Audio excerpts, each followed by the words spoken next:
Today I'm going to talk about why we as women need to learn about money and manage it wisely. First of all, we live longer than men do. We spend less time in the workforce, which means that we have less in the way of employee benefits such as pensions and health care. We often rely on the men in our lives to manage our long-term investments and to manage some of the big ticket items. Many women don't feel comfortable going into a showroom where we buy cars on our own. We often feel that we're being discriminated against. So we face a lot of obstacles when it comes to money, but it is really, really important to learn how to manage your money. I've done a book called Fight Back: 81 Ways to Help You Save Money and Protect Yourself from Corporate Trickery. Now, corporate trickery is interesting. I'd say that many of Canada's large corporations are guilty of telling you only things that they want you to know, usually, of course, the good stuff, the wonderful things that they do, and they don't tell you enough about the drawbacks, the hidden gotchas in their contracts. They'll often say, well, it was in the fine print, it was in the terms and conditions, expecting you to read it, and it's very hard to read that stuff. So my mission as a journalist is to try and help you protect yourself. So here's some tips from my book that I think women should know. First of all, it's important to negotiate. No matter what you're doing, no matter what you're buying, we're all good at negotiating at the store. You see something that's in a carton or a tin that's dented or somewhat imperfect, so you ask for a discount. That kind of stuff is easy. We know that grocery stores often do give the discounts. But my feeling is we should negotiate for everything. All our monthly services, for example. That's our banking, our credit cards. Are we paying an annual fee? What's our interest rate? Our insurance, life, home, auto, travel insurance. The people that we deal with in our lives, our home maintenance people, our car repair people, our telephones, internet, cell phones, cable TV, all these services. If we are loyal customers, and most of us do tend to deal with the same companies all the time, we want to tell them that it's important to keep us as loyal customers and not give all their best deals to the newcomers, the people who they're trying to add as customers, and neglecting we who've stuck with them through thick and thin.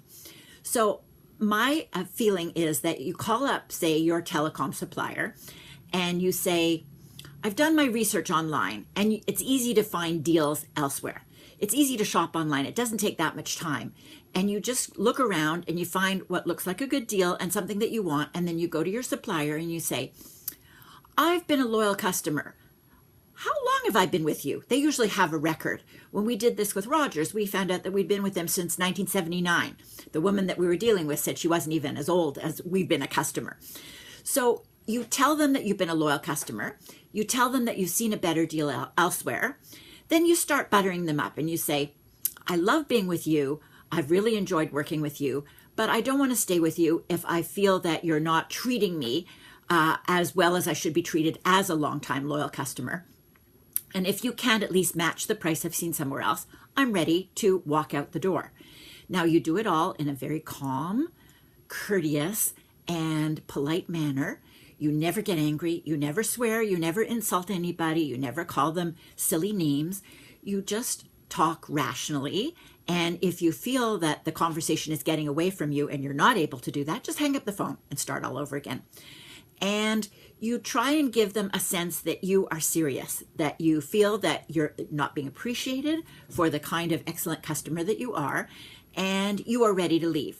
You're not threatening to leave. You're not confronting them. You're just saying you think that you might be ready to leave, but then tell them at the end that you'd really much prefer to stay with this company. You like this company. You think they're honorable. You think they're better than the rest, but you want to be treated properly.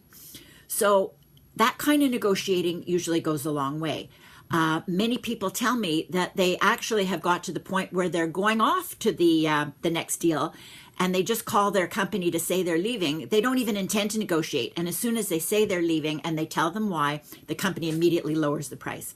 So that's the kind of thing you got to get used to. It's kind of like buying a car. We're used to, especially if we're with a a man in our life who's a good negotiator, always threatening to leave and walk out the door.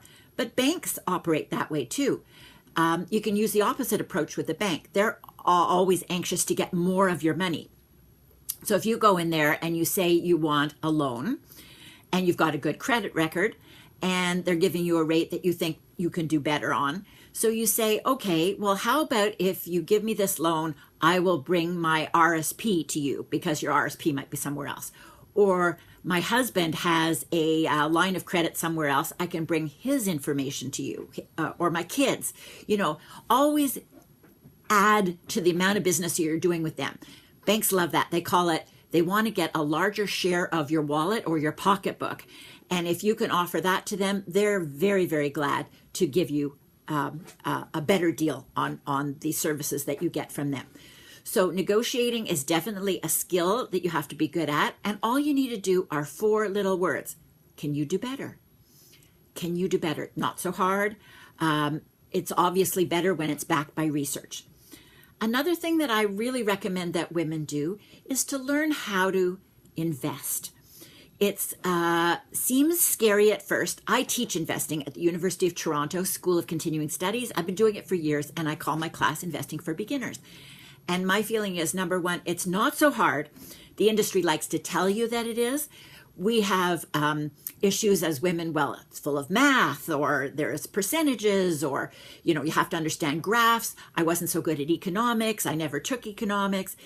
Forget it. You don't have to be have an MBA to be a good investor. You just have to learn a few things. There's some excellent books on the market. Gordon Pape, he's a longtime journalist. He's just turned 80. He's been writing about money forever. He's a Toronto guy who got into the business because he lost his job. And then he realized once he lost his job that he had no savings and nothing to tide him over. So he's a great guide to investing. There's lots of great investment websites. And one of the best ways you can be a good investor is just learning how to talk to that advisor that you have at the bank, your accountant, your stockbroker, your mutual fund dealer. Ask them smart questions like, how do you get paid? Are you getting any kind of hidden commissions that I don't know about from the suppliers of the products that you're giving me? How can I save money? How can you teach me what I'm doing as opposed to just saying, don't worry, it's all taken care of? When we go to get our health care looked after by a gynecologist or an obstetrician, we don't want that kind of attitude. We don't want that, don't worry your little head about it. We're all, we're taking care of you so you don't have to worry. So we shouldn't stand for that from our financial advisors. There's definitely a bias in the financial industry, mostly male advisors, and a kind of jargon that builds up where they love to talk to you in that jargon that you don't understand. So it takes some nerve to say, can you explain it again? Can you repeat this? I didn't quite get it the first time. It's kind of, you have to turn into a child and say, if they say, this is how the market always works, you say, why? And then they give you another answer and you say, I'm still not sure. Can you explain it again? Tell me why. And so you're asking a lot of tell me why questions. And it's a good test. If you can tell that they're anxious to keep explaining it to you till we get to the point where we both understand it and we're both using the same terms, that's great. If they start getting impatient, telling you you're asking too many questions, looking at their watch, telling you that they have another appointment, not a good sign. So that's the kind of financial advisor you should have, and you should be taking an interest in this stuff because it's really important. When we live longer than our men, we have to be able to manage our money on our own. And the worst way to get into managing your money is to be suddenly widowed or suddenly divorced with no practice, no experience, no help from the man in your life because he's not there anymore. So we should learn it now, and we should learn it well. So that's the main points that I want to talk about when it comes to managing your money as a woman. And I found some interesting quotes that I thought you might like. Gloria Steinem, famous feminist, she's over 80 now. She's pretty well been alone most of her life. And she said, we can tell our value by looking at our checkbook stubs. So we don't want a life full of consumption, buying the best deals, getting the best fashion. We've got to put money away for the future. Katharine Hepburn says, if you're given a choice between money and sex appeal, take the money. As you get older, the money will become your sex appeal. I really like that one. And then the last one from Joan Rivers, who's always a funny lady. A woman's best protection, no, sorry, that's Claire Booth Luce. A woman's best protection is a little money of her own. And here's Joan Rivers.